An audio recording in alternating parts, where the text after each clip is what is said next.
다 함께 사도신경으로 우리의 신앙을 고백하며 새벽 예배 하나님 앞에 올려드리겠습니다. 전능하사 천지를 만드신 하나님 아버지를 내가 믿사오며 그 외아들 우리 주 예수 그리스도를 믿사오니 이는 성령으로 잉태하사 동정녀 마리아에게 나시고 본디오 빌라도에게 고난을 받으사 십자가에 못 박혀 죽으시고 장사한 지 사흘 만에 죽은 자 가운데서 다시 살아나시며 하늘에 오르사 전능하신 하나님 우편에 앉아 계시다가 저리로서 산자와 죽은 자를 심판하러 오시리라. 성령을 믿사오며 거룩한 공예와 성도가 서로 교통하는 것과 죄를 사하여 주시는 것과 몸이 다시 사는 것과 영원히 사는 것을 믿사옵나이다. 아멘.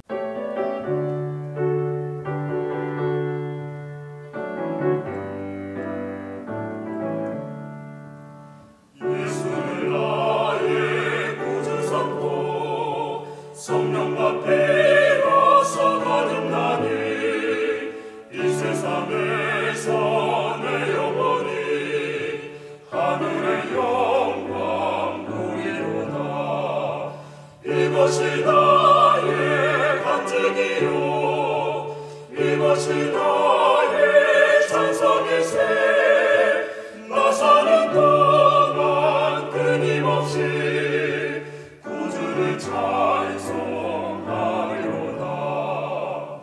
온전히 주께 맡긴대요 사랑의 음성을 듣는 주님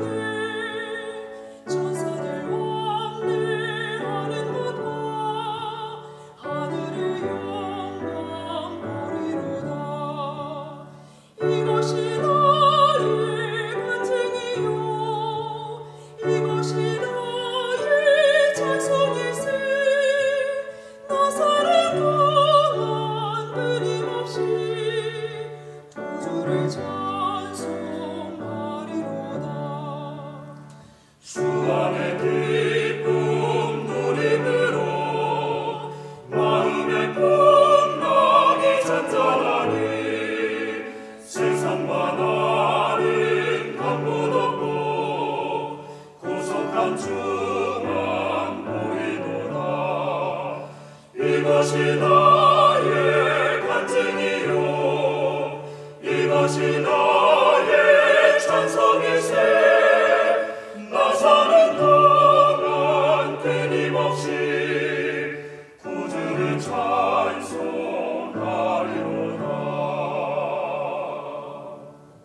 이 새벽 함께 보실 하나님의 말씀은 갈라디아서 4장 21절부터 31절 말씀입니다. 내게 말하라. 율법 아래에 있고자 하는 자들아, 율법을 듣지 못하였느냐? 기록된 바 아브라함에게 두 아들이 있으니 하나는 여종에게서 하나는 자유 있는 여자에게서 낳다 하였으며 여종에게서는 육체를 따라 낳고 자유 있는 여자에게서는 약속으로 말미암았느니라. 이것은 비유니 이 여자들은 두 언약이라. 하나는 신의 산으로부터 종을 낳은 자니 곧 하갈이라. 이 하갈은 아라비아에 있는 신의 산으로서 지금 있는 예루살렘과 같은 곳이니 그가 그 자녀들과 더불어 종 노릇하고 오직 위에 있는 예루살렘은 자유자니 곧 우리 어머니라. 기록된 바 잉태하지 못한 자여 즐거워하라. 상고를 모르는 자여 소리질러 외치라. 이는 홀로 사는 자의 자녀가 남편 있는 자의 자녀보다 많음이라 하였으니 형제들아 너희는 이삭과 같이 약속의 자녀라. 그러나 그때의 육체를 따라 난 자가 성령을 따라 난 자를 박해한 것 같이 이제도 그러하도다. 그러나 성경이 무엇을 말하느냐? 여종과 그 아들을 내쫓으라.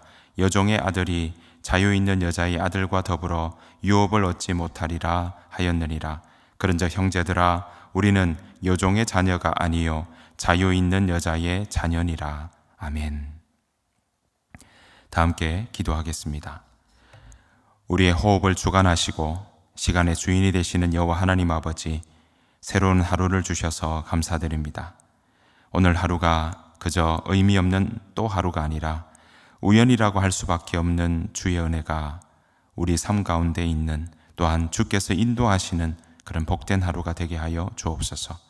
그래서 감사할 조건이 우리 가운데 있기를 원하고, 또 기뻐할 일들로 채워지는 귀한 하루가 될 수 있도록 함께하여 주옵소서. 주의 말씀으로 힘을 얻게 하시고 때를 따라 돕는 은혜를 맛보며 살아가게 하시고 또한 저희 각자에게 부어주신 사명을 게을리하지 않고 즐거이 감당할 수 있도록 인도하여 주옵소서. 이 시간 주의 말씀 앞에 섭니다. 성령 하나님, 우리 각자에게 말씀해 주시고 그 말씀 때문에 회복되고 힘을 얻는 시간 되게 하여 주옵소서. 귀하신 예수님의 이름으로 기도합나이다. 아멘. 예배로 하루를 시작하시는 여러분에게 우리 주님의 은혜와 평강이 충만하시기를 간절히 축복합니다.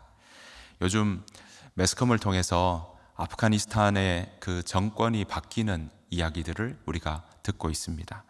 언뜻 보면요, 아프가니스탄은 예전에도 무슬림이었고 지금도 무슬림인데 왜 이렇게 정권이 바뀌는 부분에 대해서 아프가니스탄의 국민들도 이렇게 어려워할까, 그렇게 탈출하려고 할까라는 생각을 하게 됩니다. 하지만 새롭게 아프가니스탄의 정권을, 나라를 이렇게 잡게 된 탈레반은요, 그전 정권과는 다른 모습이라는 거죠. 이 탈레반은 1994년에 결성되었다고 합니다. 수니파 이슬람 무장단체로 시작되었는데요, 이 탈레반은요, 과격한 여성차별, 아동학대, 또 가혹한 이슬람식 처벌 제도를 부활시키겠다, 또 부활시켜서 적용하고 있습니다. 이것은 탈레반이 그 시작하는 모습에서 우리는 그 방향을 알 수 있습니다. 탈레반은요, 이슬람 경전을 공부하던 학생들로부터 시작되었습니다. 탈레반이라는 말 자체도 그들의 말 의미로서는 학생들이라는 뜻입니다. 이들은 이슬람의 경전인 꾸란을 엄격하게 문자 그대로 해석하고 있습니다. 그러다 보니 폭력적인 근본주의를 지향하고 있습니다. 여러분, 어떤 눈으로 사물을 바라보고 또 어떻게 무엇을 소중하게 여기느냐에 따라서 이렇게 같은 무슬림인데도 불구하고 전혀 다른 길을 걸어갈 수 있다라는 것이죠. 우리의 삶도 어떤 관점에서 우리가 바라보고 살아가느냐에 따라서 삶의 색깔과 결은 완전히 달라집니다. 하나님 나라의 백성으로서 살아가는 우리가 중요하게 여겨야 될 것이 무엇이냐라고 만약에 저에게 누가 물어본다면요, 저는 은혜라고 대답하고 싶습니다. 하나님 앞에 나아갈 수 있는 것은 예수님께서 저의 죄를, 또 우리 모두의 죄를 대속해 주신 은혜가 있었기 때문이요, 하나님의 자녀가 된 권세도 우리가 은혜로 받았기 때문입니다. 은혜 입은 하나님의 자녀이기에 우리는 하나님의 음성을 들으며 살아가는 것입니다. 하나님께서 우리에게 이 땅에서 가장 복되게 살아가시도록 우리에게 주시는 음성은 바로 하나님을 사랑하고 이웃을 사랑하는 것이라고 정리할 수 있을 것입니다. 그런데 오늘 보시는 것처럼 이렇게 은혜가 중요한 자리임에도 불구하고 오늘 편지를 받은 갈라디아 지방에 사는 성도들은요, 오해하고 있었습니다. 그들 또한 신앙을 가지고 있었지만 그러나 어느 것을 더 소중하게 여기느냐에 따라 그 색깔이 달라졌던 것이죠. 그들은 구원을 받는 것은 육체적으로 할례를 받고 또 율법을 지켜야 구원을 받을 수 있다라고 생각했던 것입니다. 은혜로 구원을 받은 것이 아니라 행함으로 구원을 받는다고 생각했던 것이죠. 바울은 이렇게 생각하는 갈라디아 지방 성도들에게 한 가지 비유를 통해서 구원에 대해서, 은혜에 대해서, 율법에 대해서 그 관계가 어떤 것인지 설명하고 있습니다. 비유를 통해 설명하는 이런 방법은요, 당시 랍비들이 많이들 사용하는 방법이라고 해요. 랍비들은요, 다른 사람들에게 문자를 모르는 사람들도 많이 있었지 않았겠습니까? 그러다 보니까 비유를 통해서 설명을 하기도 했는데, 이 비유는 구약 성서로부터 간단한 역사 이야기를 말로 하는 겁니다. 그러고 난 다음에 그 이야기에 담겨 있는 내적인 의미를 그들에게 풀어서 설명하고 그렇게 읽어내도록 설명하는 것이 그 당시에 많이들 즐겨했던 방법이라고 해요. 그러니까 그 당시 사람들에게는요, 이렇게 비유로 설명하는 것 자체가, 또 비유로 그 의미를 이야기하는 것 자체가 매우 자연스럽고 또 타당하게 생각했던 것이죠. 바울은 이 율법과 은혜를 설명하기 위해서 이야기를 하나 꺼내는데요, 그것이 바로 아브라함의 이야기를 들고 나왔습니다. 갈라디아 지방의 사람들도 아브라함의 이야기는 너무나 익숙한 이야기고 또 늘 들었던 이야기였던 거죠. 그들의 조상 한다면 아브라함이라고 생각했기 때문입니다. 바울은 먼저 아브라함의 두 아들 이스마엘과 이삭에 대한 이야기로 율법과 은혜에 대해서 설명을 합니다. 아내 사라의 여종이었던 하갈을 통해서 이스마엘이 먼저 낳았죠. 우리가 잘 아는 내용입니다. 그런데 이 이스마엘이 먼저 낳았던 것은 하나님의 약속을 듣기 전에 나는 지금 자녀를 낳을 수 없는 상황인데 어떻게 자녀를 낳으란 말인가? 라는 인간적인 생각으로 그 일들을 해결하려고 했습니다. 그래서 여종이었던 하갈에게서 바로 아들을 낳게 되었던 것이죠. 이걸 바울은요, 율법이라고 표현하고 있습니다. 그 이후에 하나님께서 사라를 통해서 아들을 낳게 된다는 그 약속의 말씀을 듣게 되고 그 100세에 낳은 아들 바로 이삭, 그렇게 낳게 되죠. 이 이삭을 은혜로 비유하고 있는 것입니다. 갈라디아 지방 사람들도 이 약속의 이야기들은 다 알고 있는데 그렇게 비유로 설명하기 시작하니까 말에 대한 은혜와 율법에 대해서 정리할 수 있었던 것입니다. 바울은 이 이야기를 통해서 갈라디아 지방 사람들도 다 아브라함의 자녀인데 율법을 고수하고 있는 것을 보니까 혹시 이스마엘 후손들이 아니냐라고 반문하고 있는 것이죠. 다음으로 24절에 보면요, 바울은 이 이야기, 아브라함의 이야기를 이어가면서 이렇게 이야기합니다. 두 아들을 하갈과 사라에게서 낳게 된 것, 이것도 또한 설명하고 있습니다. 하갈과 사라를 두 언약이라고 그렇게 비유하고 있는 겁니다. 여종의 아들인 이 이스마엘은 인간적인 묵인알에서 태어났고 오히려 사라의 아들 이삭은 하나님께서 주신 약속 아래 태어났다는 것을 상기시킵니다. 여기에 빗대어서요, 바울은 하갈을 율법, 사라를 은혜로 이렇게 구분짓고 있습니다. 율법은 종이라는 거죠. 하갈이 종이었던 것처럼요, 은혜는 사라가 자유인이었던 것처럼 자유라는 것입니다. 하갈이 사라를 위한 종이듯이 율법도 은혜를 깨닫게 하는 수단이라는 것입니다.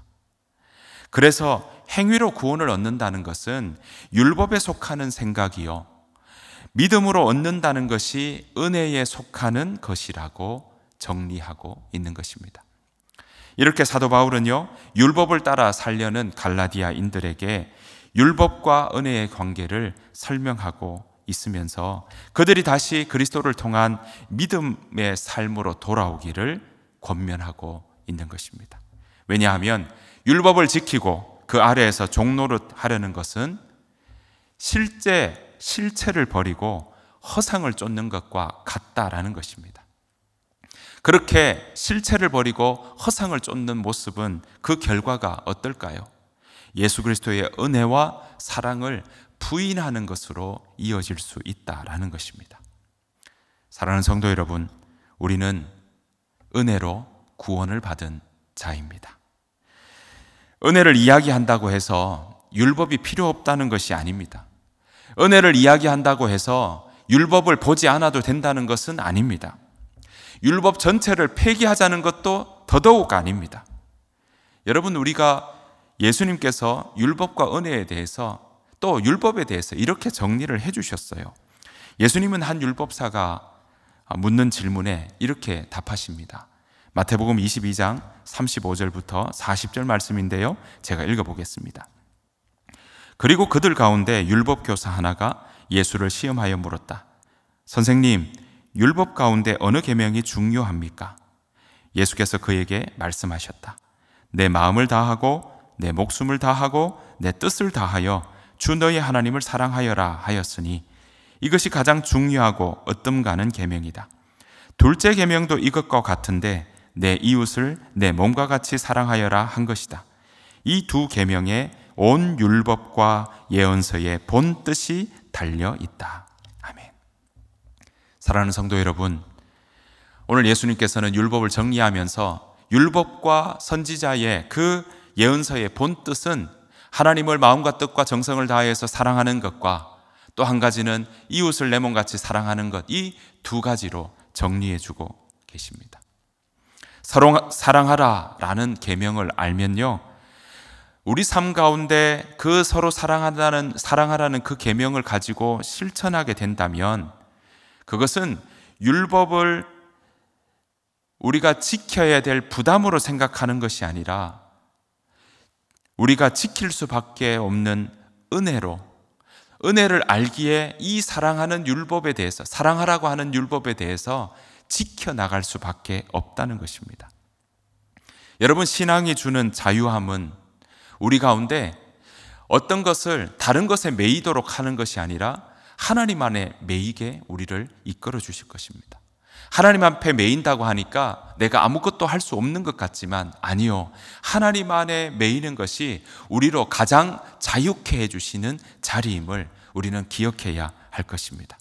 은혜 안에 있다면 우리는 이 세상 어떤 것에도 묶이지 않을 것입니다. 은혜 안에 있다면 우리는 어떤 율법도 거스르지 않을 것입니다. 여러분, 은혜를 모르는 사람들은요, 자유가 부담스럽습니다. 자유를 어떻게 사용해야 되는지 모르기 때문입니다. 오히려 자유가 갑자기 주어지면요, 은혜를 모르는 사람은 자유가 갑자기 주어진다면 그 자유를 하나님에게서 멀어지는데 그 자유를 사용하게 될 것입니다. 여러분, 반대로 은혜를 아는 사람은요, 그 은혜를 입은 사람들은 하나님을 더욱 가까이 하게 될 것이요, 하나님께서 주신 자유를 온전히 이 땅 가운데서 누리게 될 것입니다. 그래서 예수님께서 이렇게 말씀하시지 않습니까? 진리를 알자니 진리가 너희를 자유케 하리라. 그렇습니다. 우리가 이 땅 가운데 살아가며 많은 것에 매이게 되고 유혹되게 되고 빠지게 될 수 있는 상황인데, 은혜를 아는 자들은요, 은혜를 입은 사람들은 하나님 안에서 온전히 자유를 누리며 주 안에서 우리가 넉넉히 이기며 살아가게 될 것입니다. 오늘 하루가 하나님을 더욱 가까이 하며 주님 은혜 아래서 그렇게 온전히 살아가는 귀한 한날이 되시기를 간절히 축복합니다. 주님께서 가르쳐 주신 기도로 마치겠습니다. 하늘에 계신 우리 아버지여, 이름이 거룩히 여김을 받으시오며 나라가 임하옵시오며 뜻이 하늘에서 이루어진 것 같이 땅에서도 이루어지이다. 오늘 우리에게 일용할 양식을 주시옵고 우리가 우리에게 죄 지은 자를 사하여 준 것 같이 우리 죄를 사하여 주시옵고 우리를 시험에 들게 하지 마시옵고 다만 악에서 구하시옵소서. 나라와 권세와 영광이 아버지께 영원히 있사옵나이다. 아멘.